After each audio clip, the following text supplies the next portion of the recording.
వచ్చుంటివా?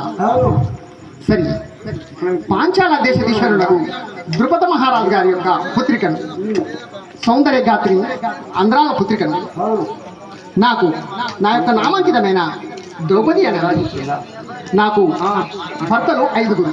వారే పంచపాండవులు. వారి నామం ఏమనగా ధర్మరాజు, భీముడు, అర్జునుడు, నకులుడు, సహదేవుడు.